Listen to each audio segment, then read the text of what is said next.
देखो कितना कठोर पति है, इतनी कोमल बेचारी पत्नी, खुद अभिमानी वाहन पे बैठा है और बेचारी को पैदल चला रहा है। भोले बाबा ने कहा यार ये भी नहीं मानने लोग, एक काम करता हूं मैं उतर जाता हूं, आप बैठ जाओ। अब पार्वती जी बैठ गई। तीसरा गांव आया, लोगों ने देख के ताली बजा, देखो भाई देखो जोरू को गुलाम, पत्नी बैठा रखी है, खुद चल लिया पैदल पैदल। पार्वती जी ने कहा भगवान इसमें भी झंझट है, चलो हम दोनों ही पैदल चलते। वो दोनों पैदल चलने लगे, नंदी खाली चलने लगे। चौथा गांव आया, लोगों ने कहा देखो भाई कैसे मूर्ख हैं, वाहन है फिर भी पैदल चल रहे हैं। तो समाज को तो सब में प्रॉब्लम है, एक बैठे तो पति बैठे तो पत्नी बैठे तो पत्नी, कोई ना बैठे तो सब बैठे तो, उसकी अपनी स्थिति है। तो उंगली उठाने पर मजा आता है। अगर साधु कोई अच्छी बात करे तो कोई ध्यान नहीं देगा, एक टेढ़ी बात कर दे दूसरे दिन समाचारों पे हेडलाइंस में आ जाएगा। जिंदगी भर अच्छा काम करे तो धन दे के भी मीडिया नहीं समझती, और एक टेढ़ा काम कर दे तो देखो दूसरे दिन फ्रंट पेज की हेडलाइन बन जाएगा। समाज का स्वरूप ऐसा है, निंदा को पकड़ा जाता है, प्रशंसा को नहीं पकड़ा जाता। बात क्या कही है किसने ध्यान नहीं दिया, बात कैसे कही है ध्यान दिया, तो भगवान पर भी बड़ी उंगली उठती है। 16,108 विवाह किए गोविंद ने, ये क्या बात हुई। बल्कि एक बार अमेरिका में तो बंधुओं केस हो गया। अभी आपने सुना होगा 2 साल पहले रशिया में गीता के ऊपर केस हुआ था। गीता के ऊपर रशिया में केस कर दिया कि भाई ये क्योंकि वहां पर गीता का बड़ा प्रसार है इस समय, और बड़े लोग बड़े मजे से पढ़ते हैं उसको। मंदिर भी पीछे तोड़ दिया गया था वहां एक में, मुझे जाके देखने का मौका मिला। तो गीता पर केस कर दिया वहां के लोगों ने कि भाई ये भड़काऊ किताब है। तो 3-4 उसकी हियरिंग हुई, मैं खुद उसको बहुत ध्यान से फॉलो कर रहा था, लोगों को पता होगा बहुत न्यूज चैनल्स पर आया था। तो अंत में खैर केस जीत लिया गया कि ये कोई वॉलेशन का ग्रंथ नहीं है, तो जीवन सिखा रहा है भाई। बल्कि चारों हियरिंग पे ऐसा लगता था कि जो वकील था वो अपना गीता का बहुत अच्छा विद्वान था, ऐसा लगता था कि वो जज को कथा ही सुना रहा हो भाई, एक एक श्लोक की व्याख्या कर रहा था। सामने वाला व्यक्ति हर श्लोक है देखो यहाँ भड़काया, वो कहते नहीं यहाँ ये समझाया। ऐसा लगता कि क्या बात है, कोई इतिहासों के समय वर्णन। ऐसे एक बार गोविंद पर केस कर दिया अमेरिका में, किसी पागल, दुनिया में पागलों की कमी थोड़ी ना भाई, हजारों घूम रहे। बोले कृष्ण पर केस कर दिया कि भाई लोग इनकी पूजा करते हैं, इनको घूमते हैं, इनको दिखाते हैं, ये पॉलीगैमी का प्रचार कराते हैं, बहु विवाह। तो केस डल गया, एक ही हियरिंग हुई उसकी। तो वो जिसने केस किया था वो क्रिश्चियन धर्म में नन के से इनिशिएटेड थी, वो एक स्वयं थी। अब उसमें तो विवाह करते नहीं है, उनका वो संन्यास है उस धर्म में। उसने केस कर दिया क्योंकि वो उसके खिलाफ थी, वहां विवाह होता नहीं, और यहां पॉलीगैमी का प्रचार, कृष्ण के 16,108 विवाह। तो एक ही हियरिंग हुई। तो जिस भक्त ने ठाकुर जी की तरफ से केस लड़ा, उसने किताब में दिखाया उसको कि जब कोई नन के रूप में इनिशिएशन लेता है तो क्या कहता है, बोले I am marrying to Jesus. तो भाई कृष्ण की तो 16,108 थी, फिर क्राइस्ट की कितनी होंगी भाई, कितनी नन है दुनिया में। तो तुरंत उसने केस वापस ले लिया, भाई ये तो झंझट पड़ जाएगा, छोड़ो। तो उंगली उठाने में कोई आदमी नहीं चूकता, भगवान पर भी उठ जाती। तो मैं 2-3 बातें इस पक्ष पर आप सबके बीच में रखना चाहता हूं, और भक्ति सागर टीवी के माध्यम से जो सुन रहे हैं उनके बीच में भी रखना चाहता हूं। लोगों ने कहा श्री कृष्ण ने 16,108 विवाह किए। अच्छा, मैं योग आदि को नहीं पकड़ूंगा, नहीं तो योग ये कहता है भाई ये 16,108 स्त्रियां नहीं थी, ये अंत औरतें नहीं थी, अंतड़ियां थी। जीवन में हमारे अंदर है 16,100 अंतड़ियां हैं। ये एक अलग दृष्टि है। थोड़ी और दूसरी समझदार वाली बात करें, अंतड़ी हम कहें, ये बहुत ऊंचे लेवल की बात है और बिल्कुल ठीक बात है, पर व्याख्या में आपकी समझ में नहीं आएगी। महाराज आपने बहुत हार्श फिलॉसफी बता दी। दो बातें। पहली बात तो ऐसी कि भाई 16,108 विवाह भी कर सकता है, शायद इसलिए ही भगवान है, ये उसका ऐश्वर्य है। इंसान में तो इतनी दम नहीं है। आप पे एक ही निभ रही हो तो बताओ 16,108 तो बाद में निभाना भाई। पहली तो यही बात रही। अच्छा, एक और बात, 16,100 हैं विवाह, उन्हीं से किया है, बिल्कुल स्पष्ट बात है। पर मैं एक सोशल एस्पेक्ट पे आपके सामने बात रखना चाहता हूं। ये 16,108 जिनसे विवाह किया, ये स्त्रियां कहां हैं? अभी मैंने आपको बताया कि भगवान ने भौमासुर राक्षस को मारा था और उसकी कारागार में ये 16,100 रानियां बंद थीं, उसके द्वारा शोषित थीं, उसके द्वारा एक्सप्लॉइटेड थीं। आज अपने आप को टू मॉडर्न कहने वाला समाज भी क्या कभी किसी शोषित स्त्री का हाथ पकड़ने को तैयार है? आपके शहर में हजारों घटनाएं हो जाती हैं, लोगों की नजरों के सामने होती है और वो निकल जाते हैं। कोई किसी को कुदृष्टि से भी देख ले, बड़े से बड़ा big hearted and big minded व्यक्ति भी उस समय संकीर्ण हो जाएगा।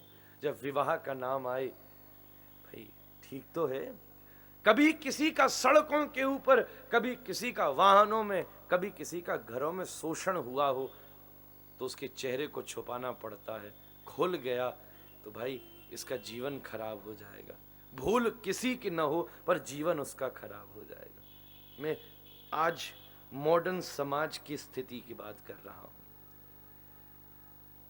भौमासुर के यहां ऐसी एक दो नहीं, 16,100 रानियां थी जो उसके द्वारा अनेक सालों तक शोषित थीं, पीड़ित थीं, जेल में रही थी। घर वालों ने तक हाथ ऊपर कर दिए थे। भाई हम कैसे कैसे करें, कैसे लें?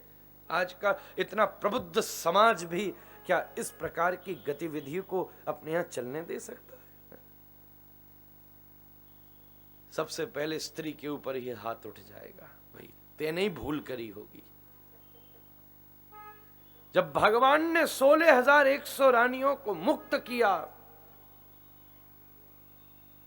तो समाज में लोग इस नजर से देखते थे, ये शोषित हैं। भाई घर वालों ने तक नहीं देखा, रोती पहुंची, भगवान हम बेसहारा हो गए। इससे अच्छा तो वो असुर था, शोषण तो करता था पर रहने की छत तो थी। गोविंद ने कहा चिंता मत करो, जिसका कोई नहीं होता उसका मैं होता। तुमको किसी ने नाम नहीं दिया, मैं तुम्हें नाम दूंगा। तुम कृष्ण की अर्धांगिनी हो। आज से कहता रहेगा समाज कि भाई इतने विवाह किए, कि भाई श्री कृष्ण बहुत चंचल थे, ओ भाई श्री कृष्ण ने इतनी शादियां करी। मैं सब की परवाह नहीं करता। वो गोपाल ने स्त्रीत्व की रक्षा करी है। जब तक विवाह नहीं था हर आदमी उंगली उठाता था, पर जब श्री कृष्ण ने हाथ थाम लिया तो किसी का दम न था जो कोई बोल सके, क्योंकि अब ये कृष्ण प्रियाएं हैं, ये कृष्ण की अर्धांगिनियां हैं। स्त्रीत्व की रक्षा करी है गोपाल ने, और आप उंगलियां उठाते फिरते। इसलिए 16,100 स्त्रियां तो थीं, वो ही हैं, डेफिनेटली वो ही हैं, पर हैं कौन? क्या आप अपने जीवन में कभी किसी शोषित स्त्री के हाथ को थामने का जिगरा रखते हो? कैसी स्थिति है? 16,108 भगवान के प्रमुख विवाह संपन्न हुए। दाऊ का विवाह रेवती जी के साथ हो गया था, वो मथुरा में ही संपन्न हुआ था। मैंने कल इसका संकेत आपको कर दिया था। इस विवाह में एक बड़ी प्रमुख बात थी, कल क्योंकि रुक्मणी विवाह करना था तो मैंने बस प्रणाम कर लिया था, पर बड़ा मजेदार है, इसमें भी बड़ा बड़ा इंटरेस्टिंग वर्णन है। क्योंकि जो रेवती जी हैं, उनके पिताजी का नाम है रैवत। वो रैवत हैं सतयुग के। उनके मन में बात आई कि अपनी लड़की का विवाह करना है तो लड़का कहां देखे। बोले चलो ब्रह्मा जी से पूछता हूं। शोरूम में क्यों जाओ, फैक्ट्री में चलते हैं। ब्रह्मा जी से पूछता हूं भाई कौन सा टॉप लड़का बताओ किसके साथ करना है। तो ब्रह्मा जी के पास थोड़ी सी देर खड़े रहे।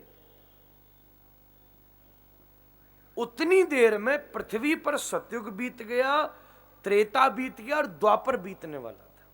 3 युग बीत गए, 1.5 सेकंड, 1 सेकंड भी नहीं हुआ होगा। क्योंकि हर एक प्लेनेट का समय अपने हिसाब से चलता है। विज्ञान का यह प्रसिद्ध सूत्र है, गति के हिसाब से समय निर्धारित होता है। न्यूटन ने इस फॉर्मूले को प्रस्तुत किया।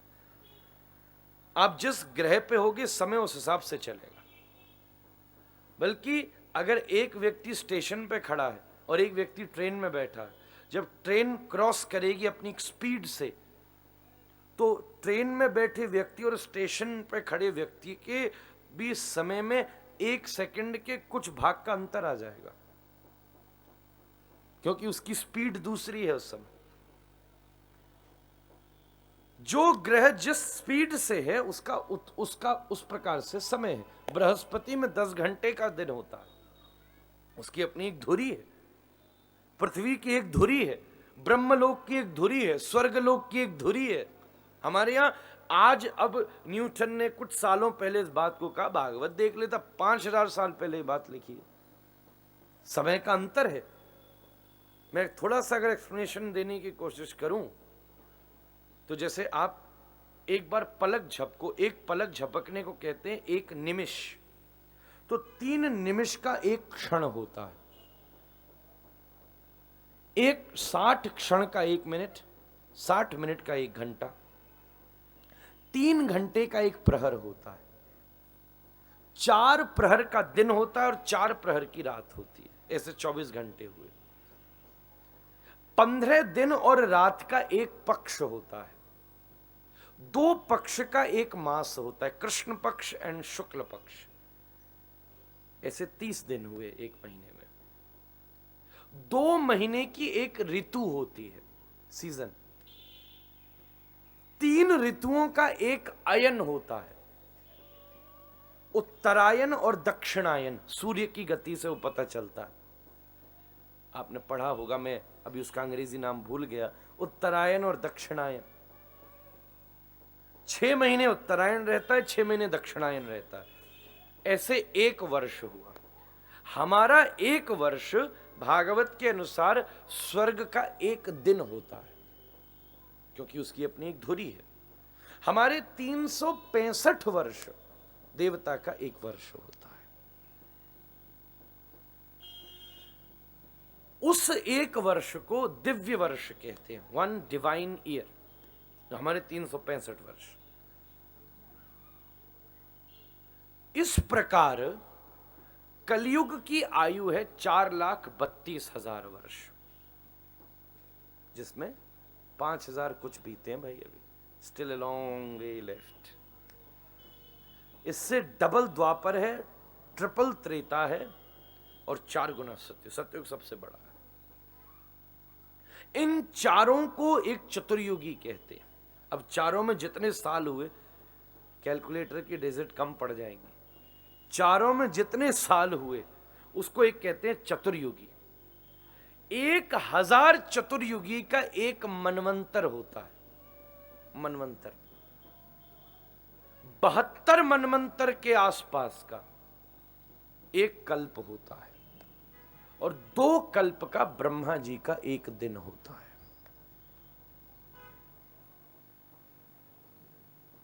अब हम अपने सालों में गिनना चाहें तो बहुत टाइम लगेगा। इसलिए अपने जीवन में अभिमान नहीं रखना। बहुत कुछ बड़ा बड़ा है, आप चींटी के बराबर भी नहीं हो भाई। ये आसमान ही बहुत ऊंचा है। हम सोचते हैं कि हम सेंटर ऑफ द वर्ल्ड हैं। ऐसा अभिमान शून्य अभिमान है। समय की अपनी अपनी एक धुरी है।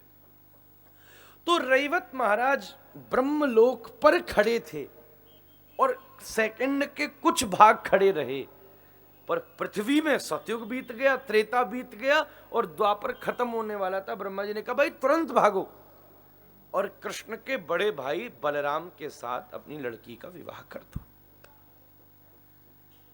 रैवत ने विवाह संपन्न किया, पर एक समस्या, रेवती है सतयुग की और बलराम है द्वापर की। हर समय में व्यक्ति का रूप भी अलग होता है, ऐसा वर्णन भागवत में। आज हमारी जो हाइट है, आज हमारी जो फिजिक है, वो कलिकाल के हिसाब से, पॉपुलेशन के हिसाब से। ऐसा कहते हैं भविष्य में और कुछ 1000 साल के बाद आदमी की हाइट बस रह जाएगी 5 to 6 इंच। सतयुग के समय व्यक्ति की हाइट रहा करती थी 75 to 80 फीट, बड़ी लंबी हाइट होती थी। कुछ साल पहले भी बुद्ध की हाइट लगभग 10 फुट के आसपास कही गई। महात्मा बुद्ध, चैतन्य महाप्रभु 10, साढ़े 10, पौने 11 फुट के कहे गए, जो 500 साल पुरानी घटना है। वहां पे बड़े लंबे, आजकल तो कोई 7 फुट का भी दिख जाए तो एंटीक है, वो भी एंटीक है। आज एवरेज हाइट है समथिंग लाइक 4.5 से 6 फुट, 6.2, 6.1, 6.3, बस वहां तक। तो रेवती हैं भाई 80 फुट की, और बलराम जी हैं 18 फुट की। पत्नी का मुंह देखने के लिए फायर ब्रिगेड बुलानी पड़ जाए, नसेनी लगानी पड़े भाई कैसी दिख रही है। पर दाऊ के पास हल है, दाऊ ने हल से एक झटका दिया कि 80 फुट की रेवती 8 फुट की हो गई, छोटी हो गई, और दोनों का विवाह संपन्न हुआ। सुभद्रा जी का विवाह अर्जुन के साथ हुआ है। श्री कृष्ण की बहन है सुभद्रा, उनका विवाह अर्जुन के साथ हुआ। अर्जुन का अज्ञातवास था, वनवास था, क्योंकि युद्ध के लिए उन्हें युधिष्ठिर के महल में प्रवेश करना पड़ा। तो उस वनवास के समय अर्जुन द्वारिका पहुंचा, उसकी बड़ी लंबी दाढ़ी, बाल सब थे। गोविंद से जाकर बोला, भगवान आपके साथ मेरा रिलेशन तो अच्छा है, पर थोड़ा दूर का रिलेशन है, बुआ का लड़का, जस्ट सो फार। मैं आपके साथ थोड़ा क्लोज रिलेशन बनाना चाहता हूँ। क्या बनाना चाहता? बोले मैं आपको अपना साला बनाना चाहता हूँ। हद हो गई। बोले सोचना भी नहीं, दादा ने सुभद्रा के लिए दुर्योधन को चुन रखा है, तेरे साथ नहीं हो सकता भैया। बोला अर्जुन, बोला गोपाल आप चाहो तो क्या नहीं हो सकता? बोले सीधे सीधे तो नहीं होगा। मैंने कहा कब करना है? सीधे करो, टेढ़ा ही करो। अच्छा सुन, फिर एक काम कर, तेरे बाल फाल तो ऐसे ही बढ़ रहे हैं, दाढ़ी वाड़ी बढ़ी रही है, एक काम कर, द्वारिका के दरवाजे पे चिमटा गाड़ के, आसन जमा के, माटी लगा के, बभूति लगा के, आंख मूंद के और ध्वनि रमा के अब बैठ जा महाराज। द्वारिका वासी बड़े संत सेवी हैं, माल ले लेकर के आएंगे। कोई संत आया है, सुन, पर कुछ खाना नहीं, कह देना मैं तो हवा पी के रहता हूं। अर्जुन बोला ब्याह करवा रहे हो कि मरवा रहे हो भाई? खाना नहीं। बोले तू चिंता मत करे, दिन भर ऐसे रही हो, रात में मैं चुपचाप टिफिन में ले आऊंगा, खा ले। सारे अनशन ऐसे ही होते, चुपचाप रात में उड़ा। ठीक है। अर्जुन बैठ गया और द्वारिका वाह वाह वाह वाह करती भजी आ रही है। ओ संत आया, हवा पीता है, संत आया। दादा तक बात पहुंची। दादा बोले संत आया है, कोई द्वारिका में चलो भाई, सेवा करने चले। ठाकुर हाँ चलो चलो। दादा गए, एकदम अर्जुन बैठा चिमटा पकड़ के, और दादा ने देखा साष्टांग लोटे। अर्जुन थर थर कांप रहे आए, चिमटे बज गए, अभी पोल खुल गई तो खोपड़ी तोड़ डालेंगे। वाह वाह महाराज, पधारिए आप महल में। नहीं हम नहीं जाते महल, हम तो जंगलों में रहते हैं। दादा बोला तुम्हारी जरूरत जंगलों को है कि घरों को है? जंगलों में कौन तुम्हारा उपयोग कर रहा? ठाकुर ने इशारा किया, अब ज्यादा मत इतरा, बहुत टाइम हो रहा है, मुझे बहुत काम है, जल्दी चल। हाँ। अच्छा वैसे तो हम कहीं नहीं जाते, पर आप खास हैं तो हम आपके यहां चलते हैं। चलो भाई, सुंदर पालकी लगा दी, उस पर अर्जुन को बैठाया। दादा ने कहा उठाते हैं, आओ कन्हैया तुम पीछे से उठाओ, मैं आगे से उठाता हूं। कन्हैया ने कहा नौकर चाकर उठा लेंगे, हम क्यों उठाएं? अरे संत की सेवा करी जाती है कि दूसरे को दी जाती है? चलो चलो उठाओ उठाओ। आगे से दादा ने और पीछे से कन्हैया ने, और उसका अंगूठा नोच रहे हैं, दुष्ट शादी तेरी है रही है, बोझा मैं उठा रहा हूं। लेके पहुंचे महल में, बैठाए अर्जुन, अब आसन पे बैठाया। उतनी देर में सुधर्मा सभा का एक निमंत्रण आया, तो दादा को तुरंत जाना पड़ा। दादा ने कहा बड़ी इमरजेंसी मीटिंग है, 2 क्षण में मैं वापस लौटा। संत मेरा भाई और मेरी बहन आपकी सेवा में है, आप में बस 5 मिनट का मुझे आप अवकाश प्रदान करें, मैं तुरंत आता हूं। ठीक है।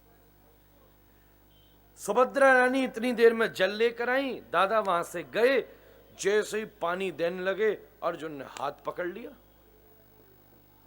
सुभद्रा बोली ओ कन्हैया, बाबा ने मेरा हाथ पकड़ ली नो। अर्जुन ने हाथ दिखाया तो उसमें गांडीव के चिन्ह बन रहे थे। सुभद्रा पहचान गई, ये कोई बाबा नहीं है भाई, ये तो अर्जुन है। एकदम सुभद्रा संकोच में। ठाकुर बोला सुन, दादा है नहीं, बहन तैयार है, हंस रही है देख, रथ बाहर तैयार है, इससे ज्यादा मैं कुछ कर नहीं सकता, तुरंत रथ में बैठ और भाग। जब रथ में लेके भगे, रथ के द्वारा धूल उड़ना दिखना भी बंद हो गई। तब भगवान ने हल्ला मचाया, दादा दादा संत भाज गए हो बहने लेके। दादा हल्ले के आए, खोपड़ी तोड़ दूंगा धूर्त की। भाग गया।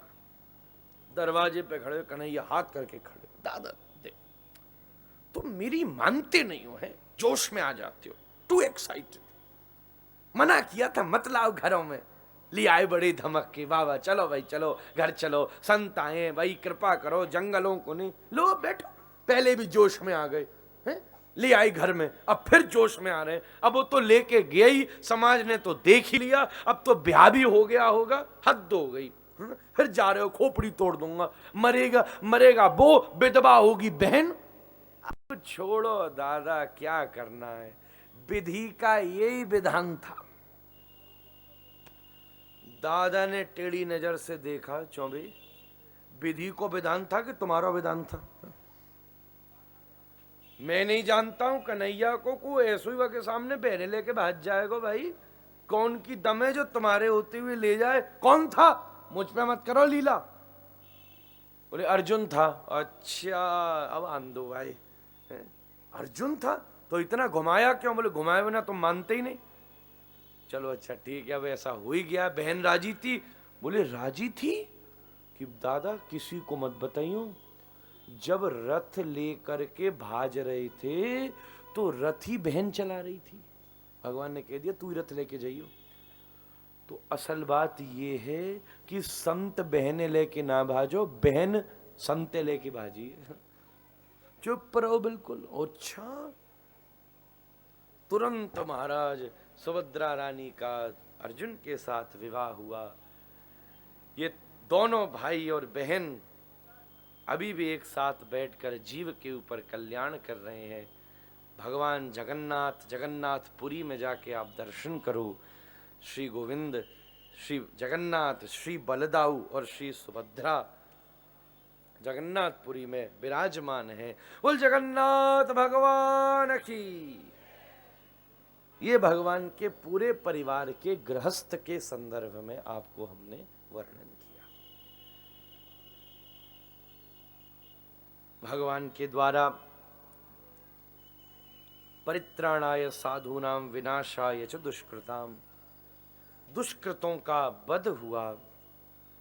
एक नकली वासुदेव बन के आ गया था, पौंड्रक, कहता मैं ही कृष्ण हूं। उसने 2 हाथ लगा लिए, उस पर सुदर्शन पकड़ लिया, लकड़ी का गरुण बना लिया, रिमोट दबाता उड़ जाता वो। आओ महाराज बड़ा खुश, ये नकली है मैं असली हूं, यूं कहता। और दुनिया भी ऐसी पागल कि उसको वासुदेव मान भी लिया। दुनिया तो भेड़ चाल है, दो आदमी बोलेंगे सभी बोल लेंगे, दो आदमी खड़े हुए सभी पहुंच गए, हाँ हाँ वाह वाह वाह वाह। तो सबको ये लगता है कि अगर मैं कह दूं कि नहीं दिखा तो मैं छोटा हो गया। सबकी अपनी अपनी स्थिति है। आधी दुनिया लग गई और एक दिन जोश में भगवान को चिट्ठी और भेज दी, तू नकली वासुदेव मैं असली वासुदेव, युद्ध हो जाए और मैं बताऊंगा तुम नकली हो। भगवान ताली दे दे के हंसे, भाई पागल हो गया है। युद्ध हुआ, तब पौंड्रक का वध किया, साल्व का वध किया, विदुरथ का वध किया, शिशुपाल के महाराज भीम के द्वारा जरासंध का वध किया और अग्र पूजा में शिशुपाल का वध किया। परीक्षित ने कहा, गुरुदेव खूब आपने असुरों का वध गोविंद से कराया, कुछ और भी मीठी सी कोई कथा हो तो गोपाल की सुना दो। क्या द्वारिका में कृष्ण केवल वध और व्याही कर रहे हैं क्या, कुछ और नहीं करते क्या? कोई कोई वहां कोई गोपियों जैसा है, कोई उद्धव जैसा कोई भक्त नहीं है क्या द्वारिका में कि केवल पत्नी है, बच्चा है, वध है? नहीं नहीं, ऐसी बात नहीं है। सुखदेव जी ने कहा, अच्छा तुम्हारी अगर ऐसी जिज्ञासा है तो मैं द्वारिका में पधारे भगवान के मित्र सुदामा का प्रसंग सुनाता हूं, मंगलमय प्रसंग श्रवण कराता हूं।